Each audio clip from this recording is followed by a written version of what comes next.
안녕하세요. 느스와 사람들입니다. 유시민 작가는 시민언론 민들레 컬럼 청년 정치라는 농담에서 이렇게 밝혔지요.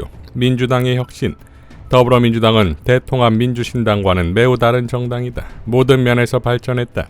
그런데 닮은 데가 하나 있다. 대의원 제도다. 대통합 민주신당은 물론이고 열린우리당에서도 당원과 국민의 지지를 받는 사람이 당대표나 최고위원이 되기 어려웠다. 국회의원과 지역위원장이 지명하는 대의원만 투표했기 때문이다. 계파 정치와 대의원 줄 세우기 행태가 사라질 수 없었다. 지역위원장과 대의원을 포섭하려고 돈을 쓰는 것은 공공연한 비밀이었다. 정당은 지속적으로 혁신해야 한다. 나라 안팎의 환경이 변하면 국가의 과제와 국민의 소망도 달라진다. 민주당도 예외일 수 없다. 국민의 신임을 계속 얻으려면 환경과 여론의 변화에 맞추어 당의 정책을 바꾸고 가다듬고 발전시켜야 한다. 유권자의 소망과 요구가 당의 운영과 정책에 자연스럽게 스며들 수 있도록 당원 제도와 공직 후보 선출 방식을 개선해 나가야 한다. 대의원 제도를 굳이 폐지할 필요는 없다. 대의원이 되어 당의 중요한 의사결정에 참여하는 것은 정당의 당원으로서 명예롭고 자랑스러운 일이다. 당직 선거와 공직 선거에서 권리 당원과 똑같은 한 표를 행사하게 되면 충분하다. 소위 이정근 돈봉투 사건의 실체적 진실이 무엇인지는 모르겠으나 대의원의 과도한 투표권과 지역위원장의 영향력이 살아있는 한 그와 비슷한 추문은 또 생길 것이다. 국힘당도 폐지한 불합리한 제도를 민주당이 왜 여태 껴안고 있는가? 국회의원과 지역위원장들이 지역구에서 누리는 봉건적 특권에 집착하기 때문이다. 열린우리당 시절 국회의원들이 그 특권을 없애는 정당개혁 방안에 대해 격렬한 분노를 표출했던 모습을 나는 생생하게 기억한다. 민주당은 민주화 세력을 대표하지만 민주당의 국회의원들은 지역구에서 중세 봉건영주 비슷한 권력을 누려왔다. 그걸 완전히 버려야 한다. 그래야 민주적이고 깨끗하며 정책을 중심으로 삼는 정당이 될 수 있다. 그게 지금 민주당이 해야 할 혁신 가운데 하나다. 나는 2008년 대통합 민주신당을 나온 후 민주당의 당원이었던 적이 없다.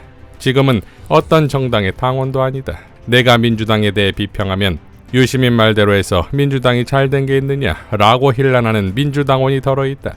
내가 민주당에 이래라 저래라 한 적도 없고 민주당이 내 말대로 무언가를 한 적도 없는데 왜 그러는지 모르겠다.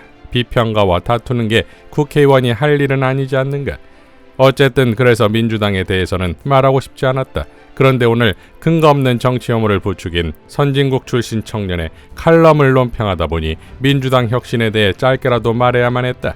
불가피한 일로 봐주기 바란다 라고 밝혔습니다. 자, 최고위원회에서 정청래 최고 역시 이렇게 밝혔지요. 국회의원 당원 소환제, 대의원제 폐지합시다. 조만간 민주당 혁신위가 출범할 예정입니다. 혁신의 핵심 내용은 국회의원 기득권 내려놓기입니다. 국회의원은 혁신의 대상이지 혁신의 주체가 아닙니다. 따라서 혁신위에 국회의원이 포함되는 것보다 당원 중심으로 꾸려져야 할 것입니다. 대한민국의 주권은 국민에게 있고 모든 권력은 국민으로부터 나오듯이 민주당의 주권은 당원에게 있고 모든 당권은 당원으로부터 나와야 합니다. 국민소환제는 아직 시행되고 있지 않지만 주민소환제는 2007년 7월부터 시행되고 있습니다. 민주당 당원 당규에도 이미 당원 소환제가 규정되어 있습니다. 그런데 국회의원만 쏙 빠져 있습니다. 시도 당위원장, 지역위원장, 최고위원 다 당원 소환의 대상인데 국회의원만 빠져 있습니다. 주민 소환제의 경우 기초단체장은 유권자의 15%가 소환 조건인데 이 장벽을 낮출 필요가 있습니다. 마찬가지로 민주당의 선출직 공직자, 특히 국회의원을 명시하고 당원 소환제를 보다 뚜렷하게 만들 필요가 있습니다.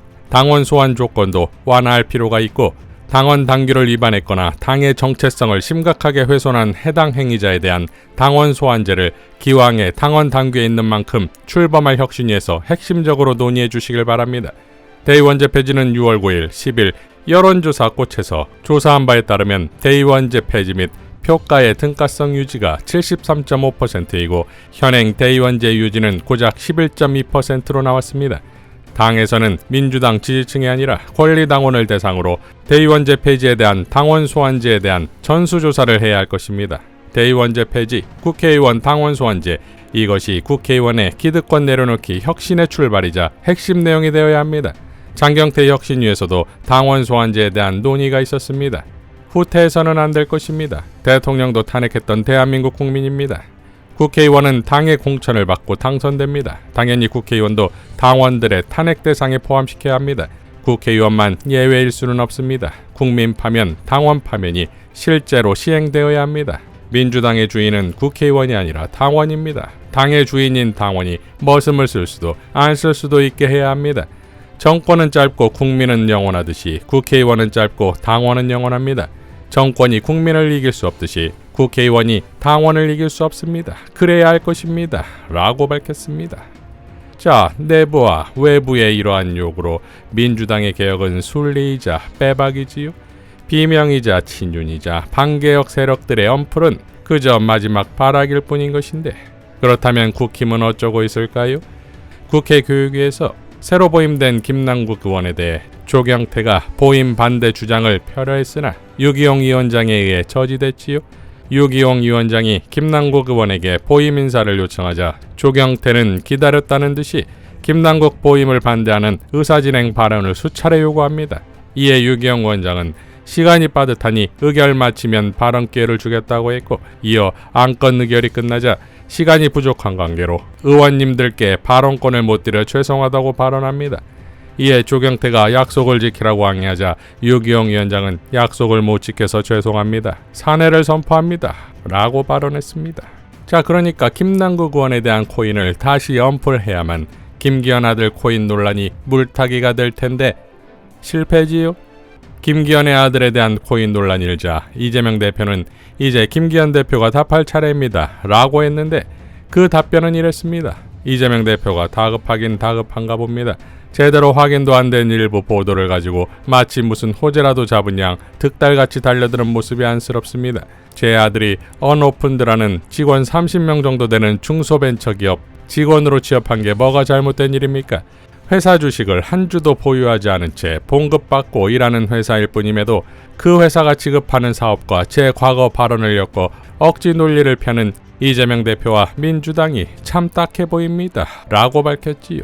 이에 대해 현근택 변호사는 곽상도 아들은 회사 주식을 한 주도 보유하지 않은 채 봉급받고 일하는 회사원일 뿐이었습니다. 라고 일갈했고, 이어 질문, 코인 있나요? 답, 주식 없습니다. 김기현 아들. 라고 일갈했습니다. 이어 박찬대 최고도 이렇게 밝혔지요. 김기현 대표의 아들이 가상자산 업계의 임원인 것으로 밝혀지자 느닷없이 제1야당 대표를 공격하고 나섰습니다.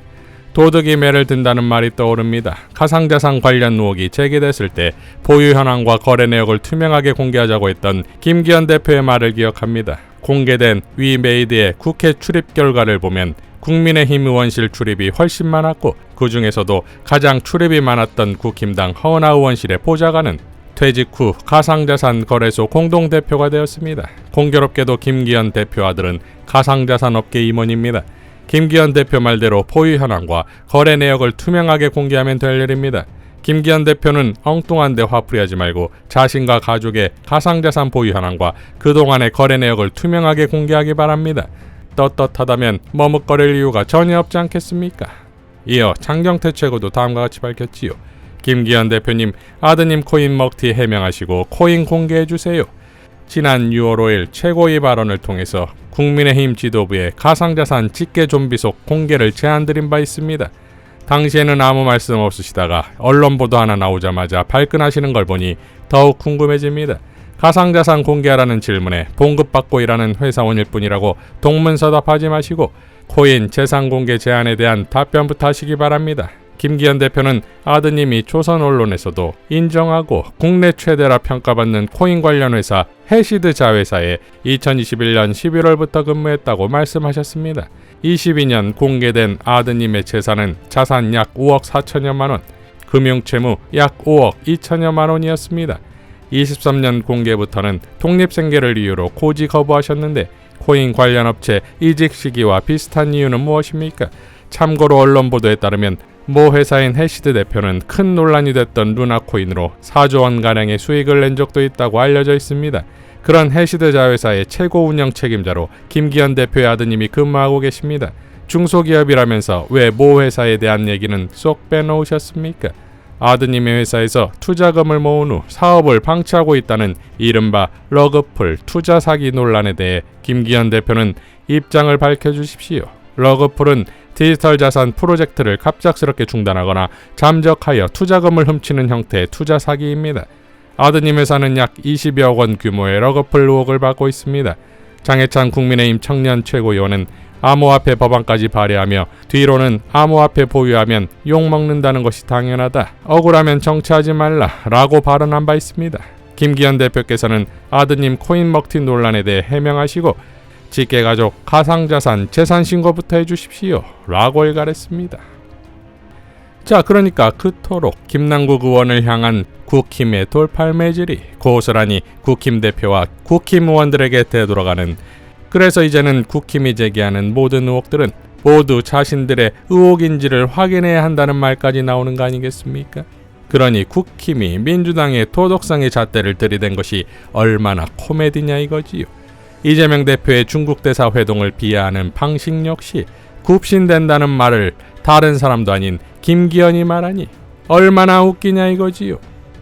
김기현과 국힘의 코믹 대응쇼를 기대합니다. 이상 뉴스와 사람들이었습니다. 시청해주셔서 감사드립니다.